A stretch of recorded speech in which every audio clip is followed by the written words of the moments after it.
Imagine you're deep in the heart of Siberia. The year is 1908. It's a quiet morning on June 30th, just after 7 o'clock. Suddenly, the sky rips open. A column of brilliant, blue-white light, brighter than the sun, streaks across the horizon. A moment later, an earth-shattering explosion erupts, sending a wave of searing heat and a deafening roar across the desolate landscape. This was not an act of war, nor was it a volcanic eruption. This was the Tunguska Event, one of the most powerful and mysterious explosions in modern history. What could have caused such a cataclysmic blast in one of the most remote places on Earth? For over a century, this question has puzzled scientists and fueled countless theories. Today, we're diving deep into the Siberian taiga to uncover the truth behind the Great Tunguska Explosion. The blast was immense. It flattened an estimated 80 million trees over an area of more than 2,000 square kilometers, an area almost the size of modern-day Tokyo. People hundreds of kilometers away were knocked off their feet. Windows were shattered in towns over 600 kilometers from the epicenter. For several nights afterward, the skies over Europe and Asia glowed with an eerie light, so bright that people could read newspapers outdoors at midnight. Yet, for years, the outside world knew nothing of this incredible event. Russia was in turmoil, and the site was impossibly remote. It wasn't until 1927, nearly 2 decades later, that the first scientific expedition, led by Russian mineralogist Leonid Kulik, finally reached the devastated area. Kulik and his team were expecting to find a massive crater, the telltale sign of a meteorite impact. They had visions of a giant hole in the ground, perhaps filled with valuable iron and nickel from space. But when they arrived, they were met with a baffling sight. There was no crater. Instead, they found a vast, circular forest of scorched, branchless trees, all pointing radially outwards from a central point. At the very center, a handful of trees stood eerily upright, stripped of their branches, like a forest of telephone poles. It was a picture of pure, focused devastation. The blast had clearly come from above, not from a ground impact.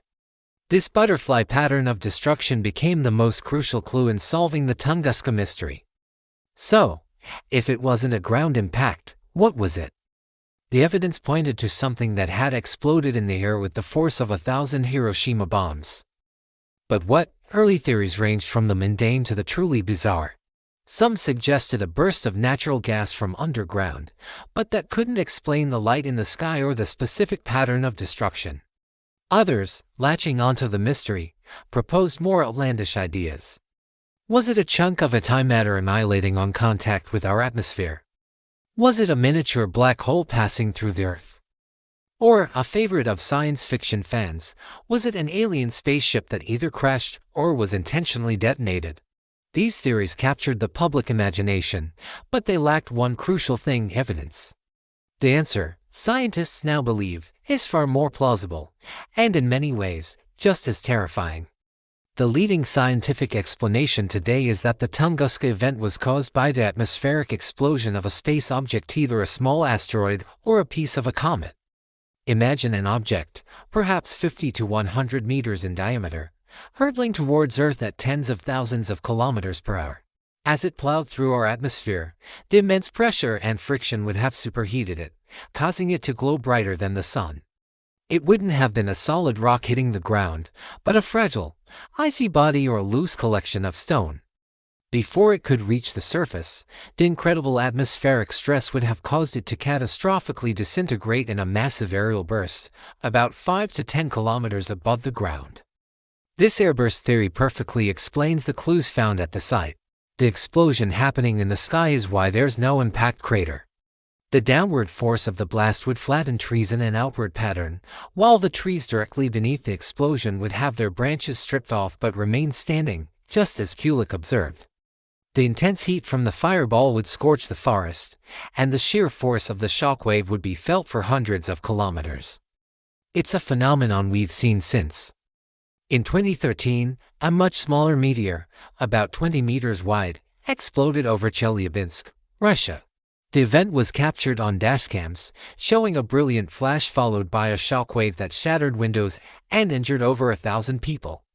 The Chelyabinsk event was a small-scale replay of Tunguska, a modern-day confirmation of the airburst theory.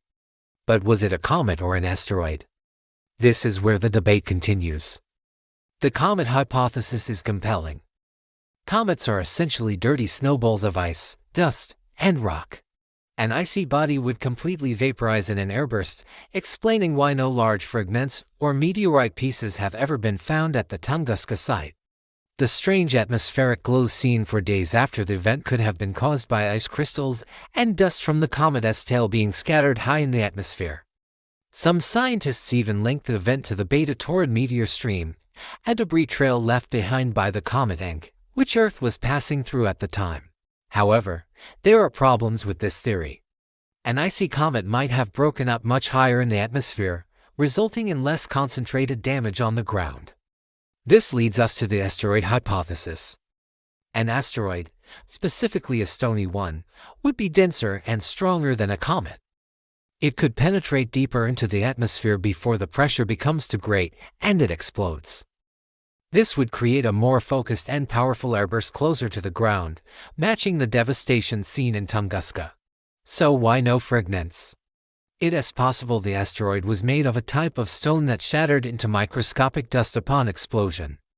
In fact, expeditions in recent decades have found microscopic spherules of melted rock and metal embedded in the peat bogs of the region.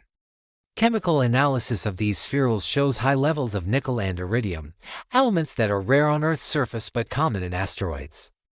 This is some of the strongest physical evidence we have, pointing firmly towards an extraterrestrial impactor.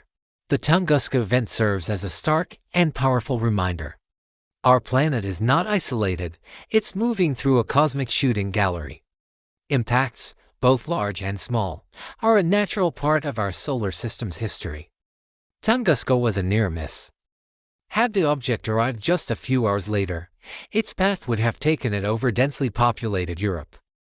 Instead of flattening a remote Siberian forest, it could have obliterated a major city, changing the course of human history.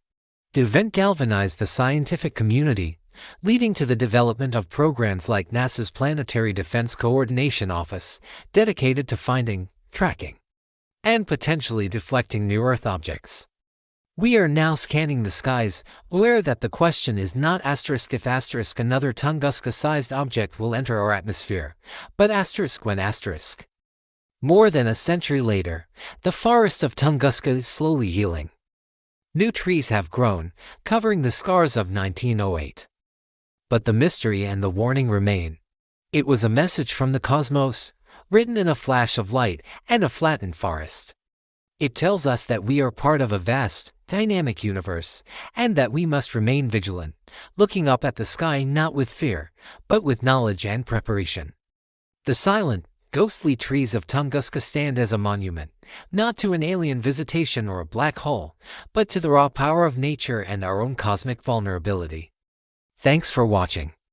If you found this journey into the Siberian mystery fascinating, be sure to like this video and subscribe for more deep dives into the biggest questions of science and history.